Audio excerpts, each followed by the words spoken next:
Pernahkah Anda membaca kritik sastra atau esai? Kritik sastra maupun esai merupakan teks yang menjadi bagian penting dalam sejarah kesusastraan. Apresiasi terhadap sebuah karya sastra bisa dilihat dalam sebuah kritik sastra, juga esai. Di dalamnya, Anda bisa menemukan kelebihan dan kekurangan dari sebuah karya sastra.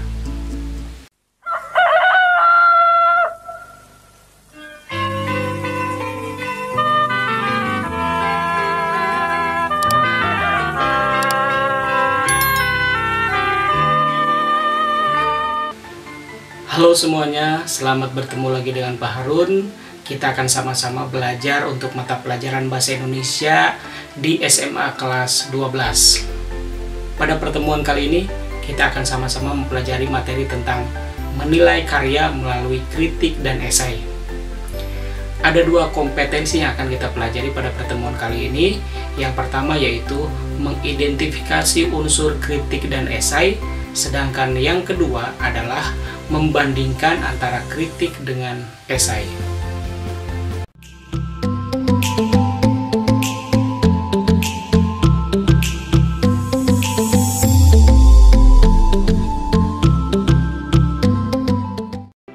Pada pertemuan sebelumnya Anda telah belajar tentang teks editorial.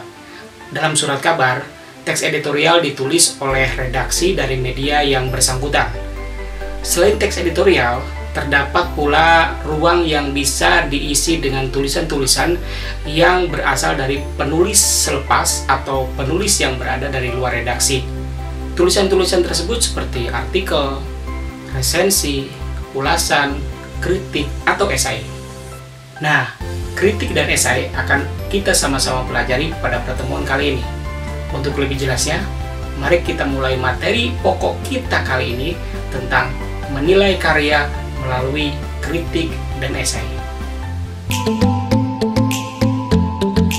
Banyak karya yang bisa dinilai melalui bentuk kritik atau esai, seperti karya musik, karya lukis, film, buku, pertunjukan drama, atau yang lainnya. Pada materi kali ini, kita akan menilai karya sastra berbentuk prosa fiksi, yaitu novel.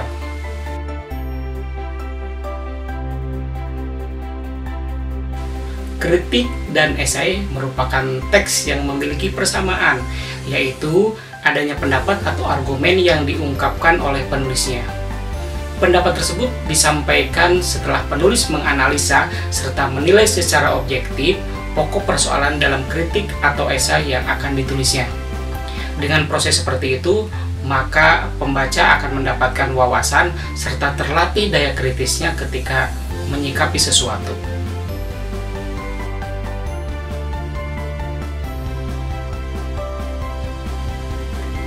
Kritik sastra merupakan pertimbangan baik dan buruknya suatu karya yang dilengkapi dengan ulasan tentang penilaian, tanggapan, serta komentar. Penilaian dalam kritik sastra bisa dilakukan terhadap isi, bentuk, atau peristiwa yang terdapat dalam suatu karya sastra. Orang yang menulis kritik disebut kritikus. Kritik sastra menilai sebuah karya sastra dari segi kelebihan dan kekurangannya secara objektif.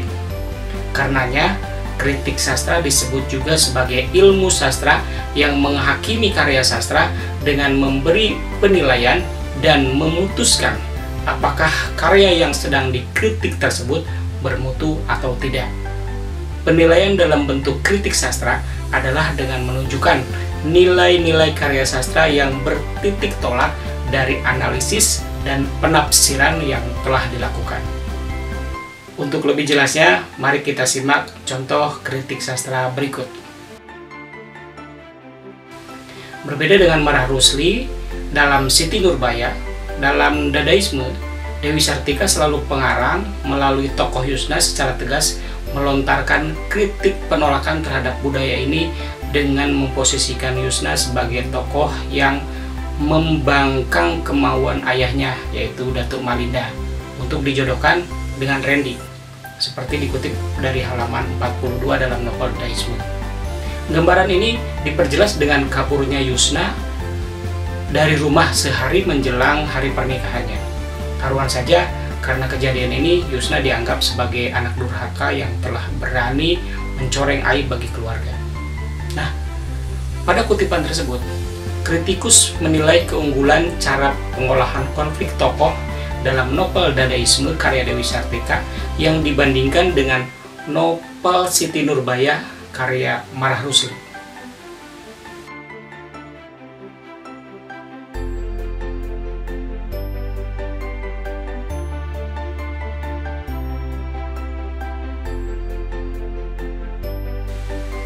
Selain mengupas kelebihannya, teks kritik tersebut juga menyampaikan kelemahan novel Dadaisme karya Dewi Sartika seperti nampak pada kutipan berikut ini.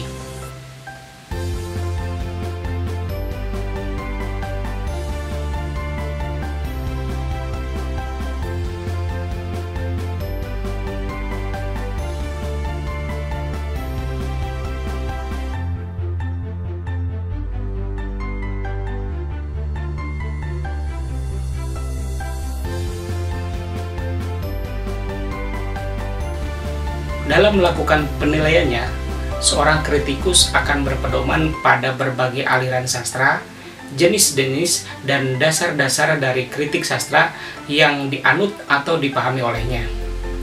Jadi jelaslah bahwa ketika memberikan kritik pada sebuah karya sastra, seorang kritikus tidak akan bertindak semaunya.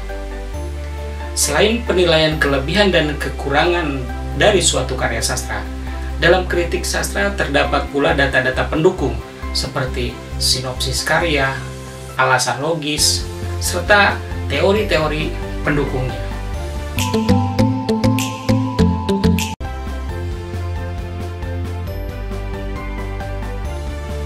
Esai adalah karangan yang sedang panjangnya yang membahas persoalan secara mudah dan sepintas lalu dalam bentuk prosa.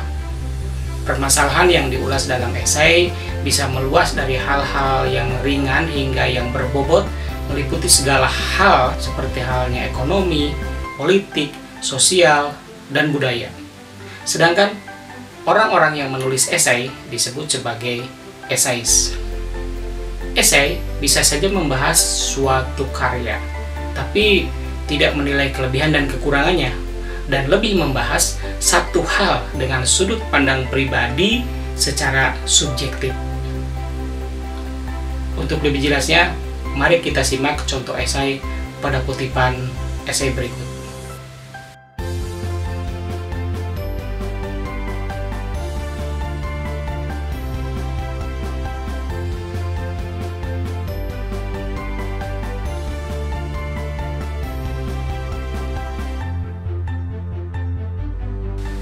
Dari kutipan tersebut, kita bisa temukan subjektivitas penulisnya dengan penggunaan kata ganti saya.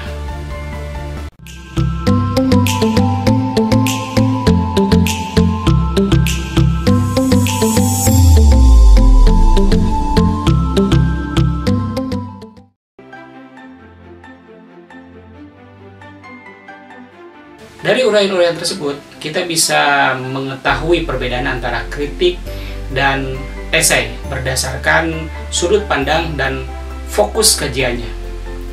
Jika kritik berfokus pada penilaian suatu karya, esai lebih fokus pada cara pandang penulisnya terhadap suatu objek atau peristiwa. Dalam kritik, penulis akan mengulas suatu objek secara objektif berdasarkan acuan-acuan teori, sedangkan dalam esai, dengan menggunakan sudut pandang dirinya si penulis secara subjektif. Penulis esai akan mengemukakan pendiriannya, pikirannya, cita-citanya, atau sikapnya terhadap suatu persoalan yang disajikan. Berdasarkan pandangan penulisnya, perbandingan antara kritik dengan esai dapat diringkas sebagai berikut. Perbedaan dari kritik dan esai bisa dilihat dari tabel berikut. Yang pertama, jika dilihat dari objek kajian, kalau dalam kritik yang menjadi objek kajiannya adalah karya, misalnya seni musik, sastra, tari, drama, karya film, karya pahat, lukis, dan sebagainya. Sedangkan yang menjadi objek kajian dalam esai itu bisa berupa karya atau fenomena di sekitarnya. Yang kedua, dalam kritik itu ada deskripsi karya. Bila karya berwujud buku, deskripsinya berupa bisa sinopsis atau ringkasan dari sebuah isi buku. Sedangkan dalam esai, itu tidak ada ringkasan atau sinopsis dari karya yang ditulisnya. Perbedaan yang ketiga, kritik itu akan menyajikan data secara objektif, sedangkan esai tidak selalu membutuhkan data untuk bahan tulisannya. Untuk perbandingan kritik dan esai berdasarkan pandangan penulisnya, itu kita bisa lihat dari tabel berikut. Yang pertama, kritik itu melakukan penilaian terhadap karya secara objektif disertai data dan alasan yang logis. Sedangkan esai, itu kajian akan dilakukan secara subjektif menurut pendapat pribadi penulis esai tersebut. Yang kedua, dalam memberikan penilaian seringkali menggunakan kajian teori yang sudah mapan, itu dalam kritik. Sedangkan dalam esai, itu jarang atau hampir tidak pernah mencantumkan kajian teori. Perbedaan yang ketiga, yaitu dalam kritik, pembahasan terhadap karya akan dilakukan secara utuh dan menyeluruh.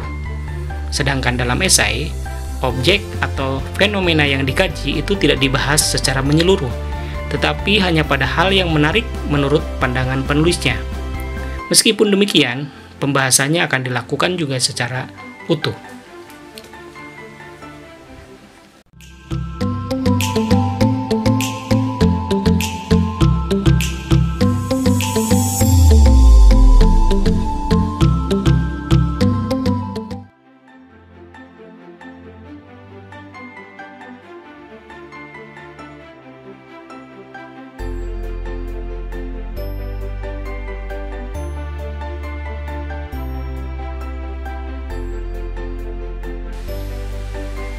Demikian akhir dari pembelajaran kita kali ini. Semoga akan selalu ada hikmah dari setiap pembelajaran yang kita pelajari. Jika ada hal-hal yang kurang dipahami atau ada hal-hal yang akan didiskusikan, silahkan Anda tuliskan di kolom komentar. Jika Anda menyukai video ini, silahkan klik tombol likes. Dan bagi Anda yang belum subscribe, silahkan klik tombol subscribe yang berwarna merah sampai menjadi warna abu-abu. Dan jangan lupa untuk selalu menyalakan lonceng notifikasi supaya bisa mendapatkan info-info terbaru mengenai video-video bermutu dari channel Guru Budi. Terima kasih atas perhatiannya, tetap semangat dan yakin pasti bisa.